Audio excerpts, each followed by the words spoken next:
Nous vivons dans un monde où la transparence est plus valorisée que jamais, mais vous êtes-vous déjà arrêté pour réfléchir au prix que nous payons pour cela?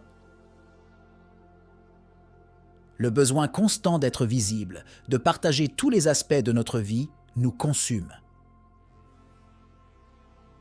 Derrière les écrans lumineux et les tétées parfaites, il y a une pression incessante qui nous maintient dans un état de vigilance constante. La poursuite d'une productivité implacable, la culture de la performance et la dictature de la positivité nous obligent à cacher nos véritables émotions et nous maintiennent dans un cycle sans fin d'épuisement professionnel. Cela en vaut-il vraiment la peine ?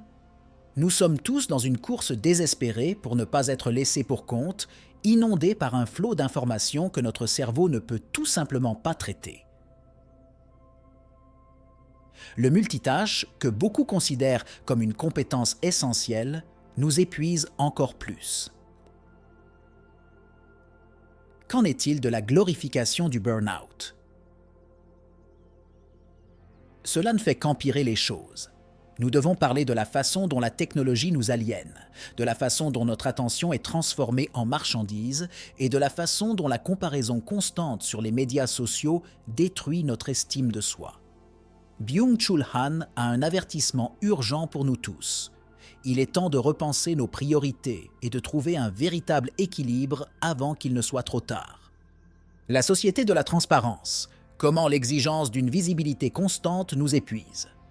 Nous vivons à une époque où la transparence et la visibilité sont non seulement valorisées, mais souvent requises. Le besoin constant de partager tous les aspects de la vie, que ce soit par le biais des médias sociaux ou dans un cadre professionnel, crée une pression immense. Cette exposition continue peut entraîner de l'anxiété, car les gens ressentent le besoin de projeter une image parfaite et s'inquiètent constamment de la perception des autres. Cela génère un état de vigilance et de stress constant. De plus, une transparence excessive peut envahir la vie privée et l'individualité. Les gens finissent par perdre le contrôle de leur propre récit, car toute erreur ou échec est immédiatement exposé au public. Cet environnement de surveillance continue ne permet pas de moments de réflexion et de croissance personnelle, car tout doit être immédiatement partagé et validé de l'extérieur. La perte d'intimité et d'autonomie personnelle contribue à un sentiment d'épuisement et de dépersonnalisation. Enfin, la société de la transparence favorise un cercle vicieux où l'authenticité est sacrifiée à l'apparence. La pression de la transparence oblige les gens à se conformer aux normes sociales, souvent au détriment de leur véritable identité et de leurs besoins. Cela conduit à un état de déconnexion interne et émotionnelle, où l'individu se sent constamment épuisé par le besoin de maintenir une façade qui ne représente pas qui il est vraiment. La culture de la performance, le piège de la productivité implacable. L'obsession de la productivité est une caractéristique déterminante de la société moderne. Dès notre plus jeune âge, nous sommes conditionnés à croire que notre valeur est intrinsèquement liée à notre capacité à produire et à atteindre des résultats tangibles. Ce paradigme crée un environnement où le repos et les loisirs sont considérés comme une perte de temps. Au lieu de valoriser l'équilibre, le surmenage, qui conduit à l'épuisement physique et mental, est valorisé. Cette concentration implacable sur la productivité ne tient pas compte du besoin humain de récupération et de réflexion. Des études montrent que les périodes de repos sont cruciales pour la créativité et l'innovation, mais la culture de la performance ignore souvent ces aspects au profit de résultats immédiats. Il en résulte une main-d'œuvre épuisée, avec des niveaux élevés d'épuisement professionnel et de maladies liées au stress. L'absence de temps pour la récupération empêche les gens d'atteindre leur plein potentiel. La culture de la performance perpétue également un cycle de compétition et de comparaison. Au lieu de collaborer, les individus se retrouvent dans une course constante pour surpasser les autres. Non seulement cela détériore le moral et l'esprit d'équipe, mais cela contribue également à un environnement de travail toxique. La compétition incessante et la pression pour exceller constamment épuisent les ressources émotionnelles et mentales, conduisant à un état d'épuisement chronique. La dictature de la positivité, le côté obscur de la culture de la pensée positive. La culture de la pensée positive prêche que nous devons toujours maintenir une attitude optimiste, quelles que soient les circonstances. Bien que l'optimisme puisse avoir des avantages, imposer une positivité constante peut être écrasant. Les gens sont poussés à supprimer les émotions négatives et à ignorer les vrais problèmes, ce qui peut entraîner une déconnexion émotionnelle et une augmentation du stress et de l'anxiété. Le déni des émotions authentiques empêche un traitement sain et une résolution des conflits internes. De plus, la dictature de la positivité peut conduire à l'isolement. Lorsque tout le monde est encouragé à ne montrer que le bon côté des choses, ceux qui sont aux prises avec des difficultés personnelles peuvent avoir l'impression de ne pas avoir l'espace nécessaire pour exprimer leurs véritables émotions. Cela crée un environnement où les problèmes sont balayés sous le tapis, exacerbant les sentiments de solitude et de désespoir. Un manque de soutien et d'empathie véritable peut aggraver l'épuisement émotionnel. En fin de compte, la pression d'être constamment positif peut conduire à l'épuisement moral. Les gens peuvent se sentir coupables ou inadéquats de ne pas être capables de maintenir une attitude optimiste tout le temps. Ce cycle d'auto-jugement et d'autocritique est mentalement épuisant et peut conduire à l'épuisement. L'authenticité et l'acceptation de toutes les émotions, positives et négatives, sont essentielles pour un bien-être émotionnel équilibré et durable. Infobésité, l'impact de la surcharge d'informations sur notre cerveau. L'infobésité, ou surcharge d'informations, est un phénomène moderne où nous sommes constamment bombardés de plus d'informations que nous ne pouvons en traiter. Avec la prolifération d'Internet et des médias sociaux, nous sommes exposés à une immense quantité de données à tout moment. Cet accablement affecte notre capacité à nous concentrer, à traiter et à retenir l'information, ce qui entraîne un sentiment constant d'être dépassé et stressé.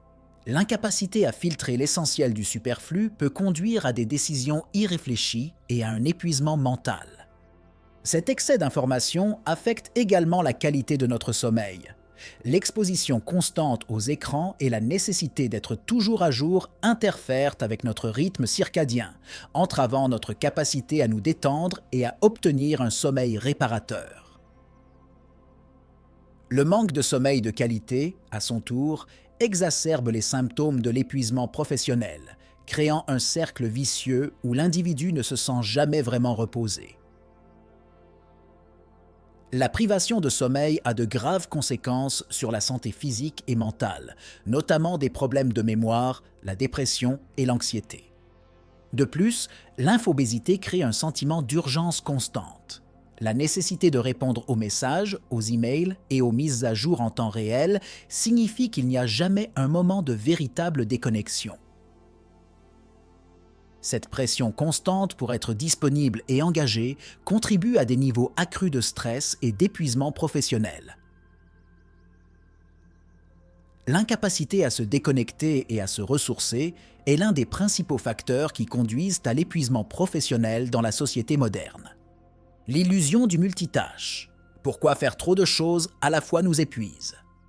Le multitâche est souvent considéré comme une compétence précieuse dans le monde moderne, mais des études montrent qu'essayer d'effectuer plusieurs tâches simultanément peut être contre-productif. Le cerveau humain n'est pas conçu pour se concentrer sur plusieurs activités à la fois et tenter de le faire peut entraîner une baisse de l'efficacité et de la qualité du travail. Le changement constant de concentration entre différentes tâches augmente la charge cognitive, entraînant une fatigue mentale et une diminution de la capacité de concentration. De plus, le multitâche peut entraîner un stress accru. Lorsque nous essayons d'effectuer plusieurs tâches à la fois, notre esprit est dans un état d'alerte constant, essayant de suivre toutes les demandes simultanées. Cet état de vigilance continue peut augmenter les niveaux de cortisol, l'hormone du stress, et entraîner un sentiment d'accablement. Le stress chronique résultant du multitâche peut avoir des effets négatifs durables sur la santé mentale et physique, y compris un risque accru de maladies cardiovasculaires et de dépression. L'illusion du multitâche peut également affecter négativement nos relations personnelles. Lorsque nous sommes constamment distraits par de multiples tâches, nous ne parvenons pas à nous connecter vraiment avec les gens qui nous entourent. Cela peut conduire à des sentiments d'isolement et de solitude, car les interactions humaines deviennent superficielles et dépourvues de profondeur. L'incapacité d'être pleinement présent dans le moment présent peut nuire à la qualité des relations et contribuer à l'épuisement émotionnel. L'esthétique de l'usure, la mode de l'épuisement professionnel et ses dangers invisibles. 6 dernières années, le burn-out est devenu un terme largement utilisé et, dans certains milieux, même glamourisé. Il existe une tendance troublante à idéaliser l'épuisement professionnel comme un signe de dévouement et de réussite extrême.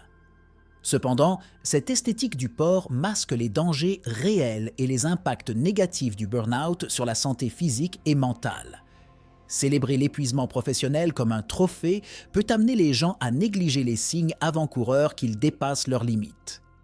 Cette glorification de l'épuisement professionnel crée une culture où le repos est considéré comme une faiblesse et l'épuisement comme une vertu. Cela peut conduire à un cycle dangereux de surmenage où les gens se sentent obligés de repousser continuellement leurs limites afin d'être reconnus et valorisés. Le manque de repos et de soins personnels peut entraîner de graves problèmes de santé, notamment des troubles du sommeil, des problèmes cardiaques et des troubles mentaux comme la dépression et l'anxiété. De plus, la mode de l'épuisement professionnel peut conduire à un environnement de travail toxique. Lorsque l'épuisement professionnel est idéalisé, les organisations peuvent encourager des pratiques de travail non durables en exerçant une pression excessive sur les employés pour qu'ils prouvent constamment leur valeur par des efforts acharnés. Cela peut entraîner des taux de roulement élevés, de l'absentéisme et une main-d'œuvre démotivée. La santé organisationnelle souffre lorsque le bien-être des employés n'est pas une priorité, ce qui entraîne un cycle d'épuisement collectif. Technologie et aliénation, le coût psychologique de la connexion permanente. La technologie, si elle a apporté de nombreux avantages, a également créé un état de connexion permanent qui peut être extrêmement épuisant. Le besoin constant d'être disponible et de répondre aux notifications en temps réel interfère avec la capacité à se déconnecter et à se reposer.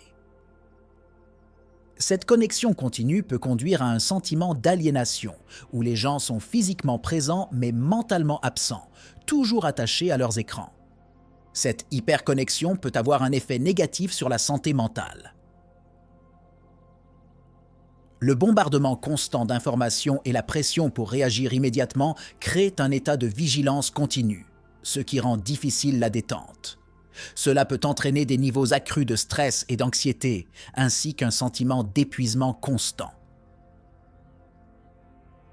L'incapacité à se déconnecter correctement entrave la récupération mentale et émotionnelle, exacerbant les symptômes de l'épuisement professionnel. De plus, une connexion permanente peut affecter les relations personnelles. La présence physique sans présence mentale peut conduire à des interactions superficielles et à un sentiment de déconnexion émotionnelle. Cela peut entraîner des sentiments de solitude et d'isolement, même lorsque l'on est entouré de gens. La qualité des interactions humaines est compromise et des connexions profondes et significatives sont sacrifiées au nom d'une disponibilité numérique constante. L'économie de l'attention. Comment nous sommes transformés en produits de consommation. À l'ère numérique, notre attention est devenue une ressource précieuse, monétisée par les grandes entreprises par le biais de publicités et d'algorithmes. Les plateformes et les applications de médias sociaux sont conçues pour capter et retenir notre attention le plus longtemps possible en utilisant des techniques psychologiques pour nous garder engagés. Cela transforme les individus en produits de consommation, où notre attention est achetée et vendue. Cette dynamique peut conduire à un sentiment d'épuisement, car nous sommes constamment manipulés pour consommer plus de contenu. Cette économie de l'attention peut avoir de profondes répercussions négatives sur notre santé mentale. La stimulation constante et la recherche incessante de nouvelles informations peuvent créer un état d'anxiété et de surcharge mentale. La capacité de concentration est altérée et trop de stimulation empêche l'esprit de se reposer et de récupérer. L'exposition continue à des contenus superficiels et sensationnalistes peut entraîner un sentiment de vide et un manque de but, exacerbant les sentiments d'épuisement professionnel. De plus, l'économie de l'attention peut avoir un impact négatif sur notre productivité et notre créativité. Lorsque notre attention est fragmentée et constamment détournée, il devient difficile de se concentrer sur des tâches importantes et de générer des idées innovantes. Le besoin d'être toujours à jour et de s'engager avec le contenu numérique peut épuiser nos ressources mentales, nous laissant épuisés et incapables d'effectuer un travail significatif. Récupérer notre attention et nous réapproprier notre temps sont essentiels pour lutter contre les effets négatifs de cette dynamique. Le paradoxe des loisirs. Pourquoi le temps libre peut nous rendre encore plus fatigués? Le temps libre devrait être l'occasion de se reposer et de se ressourcer, mais nous nous retrouvons souvent plus fatigués après les loisirs. En effet, la façon dont nous utilisons notre temps libre peut être contre-productive. Les activités censées être relaxantes, comme faire défiler les médias sociaux ou regarder des émissions de télévision, peuvent en fait augmenter les niveaux de stress et d'anxiété. Les loisirs passifs et consuméristes n'offrent pas la même récupération que des activités plus engageantes et significatives. De plus, la pression de tirer le meilleur parti du temps libre peut engendrer de l'anxiété. Dans une culture qui valorise la productivité, même les loisirs sont mesurés en termes d'efficacité et de réussite. Le besoin de remplir chaque instant d'activité utile peut transformer le temps libre en une autre source de stress. Au lieu de nous détendre, nous nous sentons obligés de maximiser chaque instant, ce qui finit par être mentalement épuisant et contre-productif. Enfin, des loisirs mal gérés peuvent entraîner des sentiments de culpabilité et d'inadéquation. Lorsque nous nous permettons de nous reposer, nous sommes souvent hantés par l'idée que nous devrions faire quelque chose de plus productif. Cette culpabilité intériorisée empêche un véritable rétablissement et augmente l'épuisement professionnel. Le temps libre doit être considéré comme une occasion de se déconnecter et de se ressourcer, et non comme une autre tâche à accomplir. Le spectre de la comparaison. Les médias sociaux et le fardeau d'une compétitivité constante. Les médias sociaux ont créé un environnement où la comparaison constante est devenue la norme. L'exposition continue aux réalisations des autres et aux moments marquants peut entraîner un sentiment d'inadéquation et une faible estime de soi. La comparaison incessante crée une charge mentale, où le succès des autres est considéré comme une mesure de notre propre échec. Ce cycle d'autocritique et de compétition peut être extrêmement épuisant et préjudiciable à la santé mentale. De plus, la pression de maintenir une image parfaite sur les médias sociaux contribue à l'épuisement professionnel. La nécessité d'organiser tous les aspects de notre vie en ligne en veillant à ce que tout semble idéal peut être épuisante mentalement. Le maintien de cette façade constante nécessite une énergie et des efforts importants, conduisant à un état de vigilance continue. La déconnexion entre la vie réelle et la vie projetée en ligne peut créer un sentiment d'aliénation et d'épuisement émotionnel. La concurrence constante sur les médias sociaux peut également affecter nos relations interpersonnelles. Lorsque nous nous concentrons sur la comparaison avec les autres, nous perdons la capacité de nous connecter véritablement. Les relations deviennent superficielles, basées sur les apparences plutôt que sur l'authenticité. Cela peut entraîner des sentiments d'isolement et de solitude, ce qui augmente encore l'épuisement émotionnel.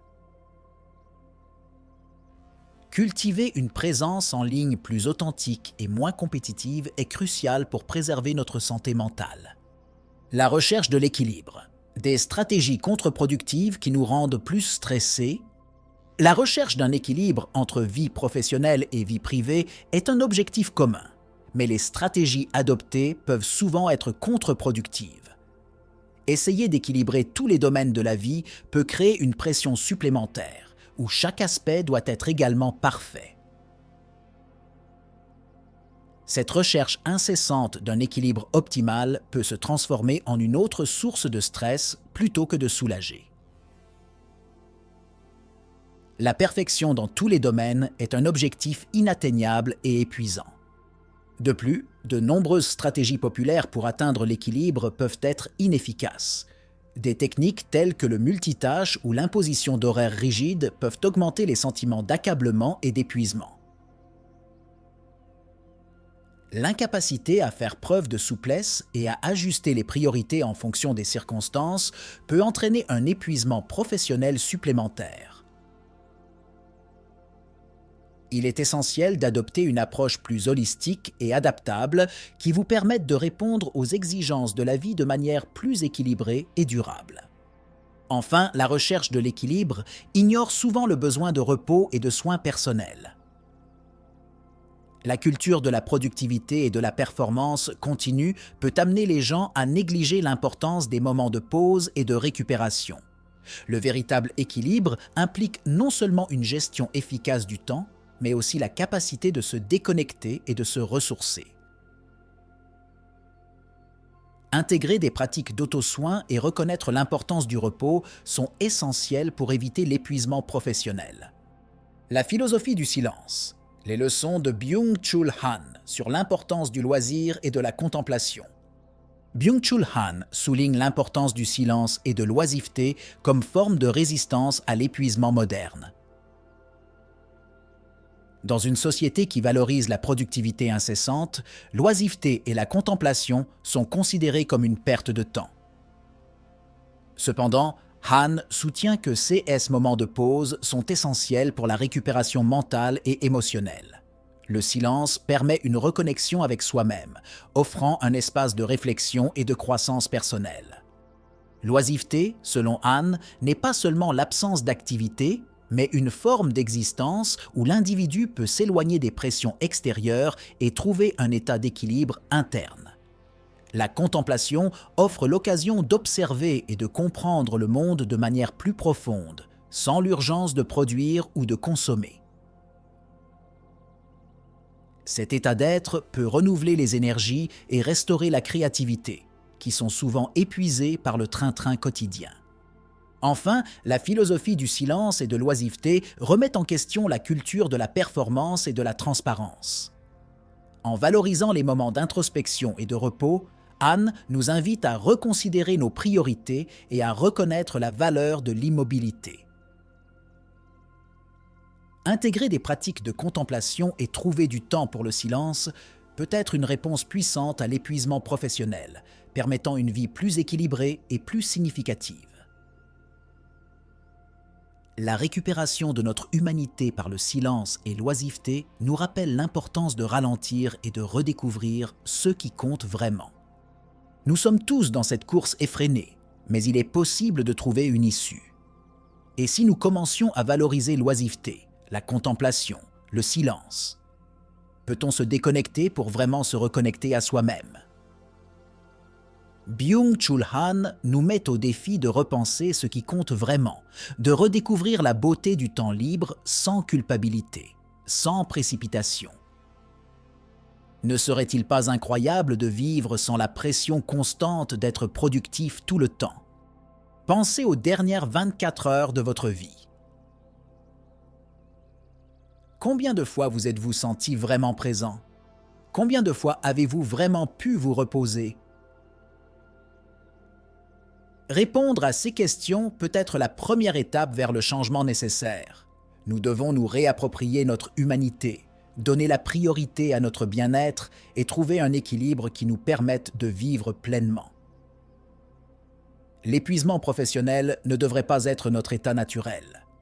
Sommes-nous prêts à faire ce changement? Byung-Chul Han a jeté le gant et maintenant c'est à nous de jouer. Comment pouvons-nous reconfigurer nos vies pour éviter l'épuisement professionnel? Quelle sera notre prochaine étape pour parvenir à une vie plus équilibrée et plus saine? Laissez vos réflexions dans les commentaires, partagez vos expériences et découvrons ensemble comment transformer cette réalité. Le voyage commence maintenant.